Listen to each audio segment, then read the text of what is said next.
Top of the morning, Dan Proft here, and as promised, we're now joined by Curtis Sliwa. He was the Republican candidate for mayor in New York, of course, in 25 and 21. Founder and CEO of the Guardian Angels there. Curtis Sliwa, thanks for joining us again. Appreciate it. No, my pleasure. Well, I was completely aligned with you in your resistance to drop out of the race. Against the pressure from Bill Ackman and others. I think you explained yourself well. But now that it has passed, I just have to ask the question, any regrets about not dropping out of the race to make it a one-on-one between Cuomo and Mamdani? No, none whatsoever, because when all is said and done, even if all of my votes had gone to Andrew Cuomo, he still would have lost. Why would the Republicans sacrifice a line in order to let two Democrats run against one another? I mean, that's the problem you have in your city there in Chicago. You don't have a viable Republican Party. And the Democrats keep electing Democrats, and things keep getting worse and worse and worse and worse.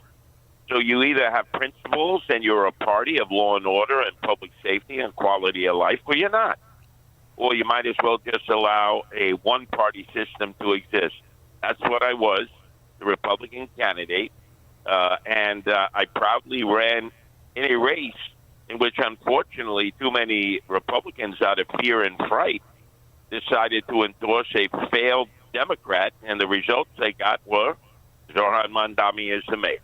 Mm-hmm. Do you think that your run, particularly this run, since it was much more high profile than I would say 4 years ago, do you think that helps, for example, Elise Stefanik in her race against Kathy Hochul for the governorship next year, in terms of establishing a beachhead and providing perhaps more interest within the city for the Republican alternative? I thought you actually, I didn't follow it as closely as probably New Yorkers did, but from the debates that I watched between the three of you, I thought you performed pretty admirably. And maybe this generates some interest that can be leveraged by Stefanik in the city, right?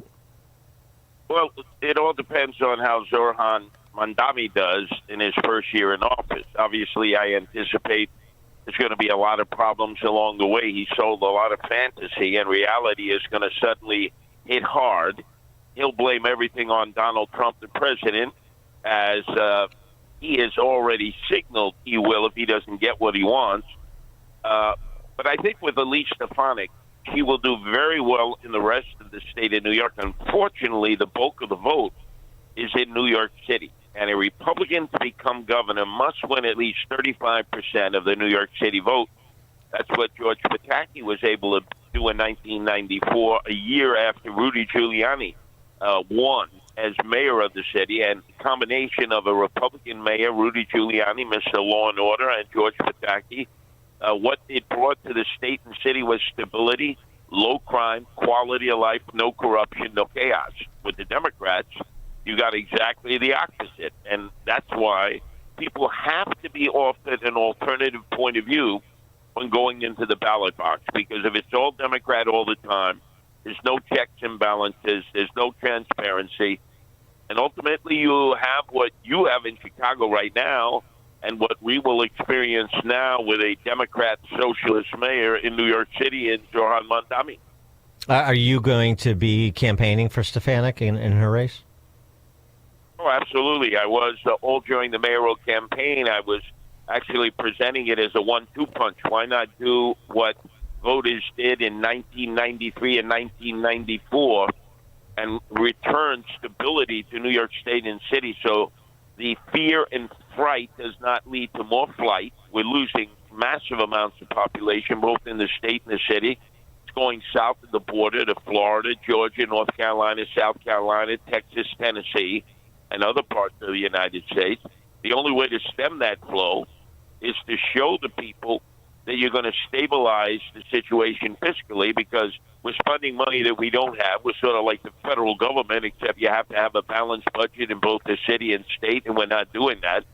And number two, because the quality of life is so poor, the cost of living is so high, it's causing an incredible number of young people, millennials and Gen Zers, who've had 4 years of college, 2 years of graduate school. Maybe they're a financial planner, maybe they're a CPA or an attorney, to pick up after actually spending time in the school system in New York, the university or college system, and then deciding to go where the jobs are, because the jobs are no longer being generated in New York State, New York City. They're being generated in other states. I mean, you sort of made your brand in part by on the issue of public safety, Guardian Angels. And I wonder if you think that some of the high-profile incidents that have happened in New York, like the Daniel Penny incident, people being thrown in front of trains. We had another incident on the CTA here in Chicago on the L on Monday night where a woman was lit on fire. And in Chicago, like I assume in New York, you try to figure out, are people so inured to violent crime and barbarism that they just sort of discount it when it comes to their votes? Or maybe Mamdani was a little bit of an it girl celebrity in a way that Kathy Hochul isn't, and they'll use the opportunity to vote for public safety next year when it comes to the governor's race, and that perhaps is the same thing we're hoping for in Illinois. Well, the problem is in New York, we had a sitting mayor who was the most corrupt in the city's history, and that's saying a lot. That's Eric Adams. So in his failure, it paved the way on the Democratic side for the failed and disgraced former governor Andrew Cuomo. So you are really running two old-school, corrupt individuals against this brand-new face that nobody really knew, Zoran Mandami. Not even his neighbors knew who he was a year before. And he was able to organize, and these two Democrats, traditional Democrats who had a lot of baggage, ended up really going in a different direction than what the residents of the city were. The residents of the city said the cost is too high, the rent is too high to pay. And that's what's really squeezing people. And both of the Democrats really weren't paying attention to that. That's why Zoran won.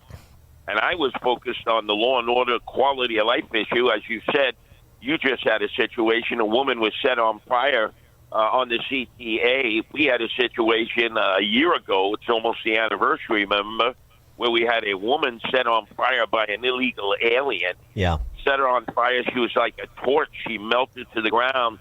No police helped her. None of the citizens helped her. And it was probably the worst incident I've ever experienced in the subway system that I've been riding since I was 5 years old in 1959 and patrolling as a guardian angel since 1979. So it really is. If you don't have law and order, if you don't have public safety, if you don't have quality of life, you're not going to generate jobs, and you're not going to keep people locally. They're just going to flee where they have a better quality of life, a better cost of living, better school system, and that's what's happening both in your area and in our area here in New York City. That incident in New York that you just mentioned, the woman that was murdered by lit on fire, terrible, obviously. But was that still top of mind? Is that something that really took hold in terms of the consciousness of the body politic, do you think? Or is it just something that is another a day with another atrocity in the city and people are desensitized to it? No. In poll after poll, there were four key issues. Cost of living, rent too high to pay, public safety, and quality of life. They were like 1, 2, 3, and 4. They always jockeyed at the lead of people's interest. So clearly Zoran Mandami's strength was his presentation of saying the rent is too high to pay. He wants to freeze the rent. And the cost of living is too high, which he's clearly correct on. Republicans have even agreed on that. But he had no answers for public safety, quality of life. The news today is that the present police commissioner, who is Jessica Tisch, has agreed to stay on during the transition. So that's good for the stability of the police department. But is the mayor-elect overall public safety program means he's not going to hire cops. He wants to hire social workers. And with an increasing juvenile crime, violent crime rate, that's not going to be an answer to the problems that the city has. You have to approach it the way Rudy Giuliani did. You hire more cops. You have to get aggressive.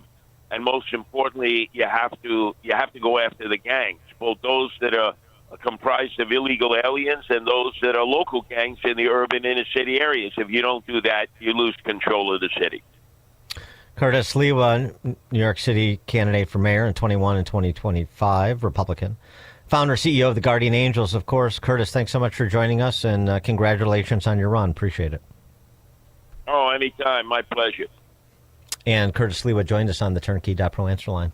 Coming up at 7:37, we'll turn our attention to that affordability issue that Curtis was just speaking on when Steve Moore joins us. Now we check the headlines.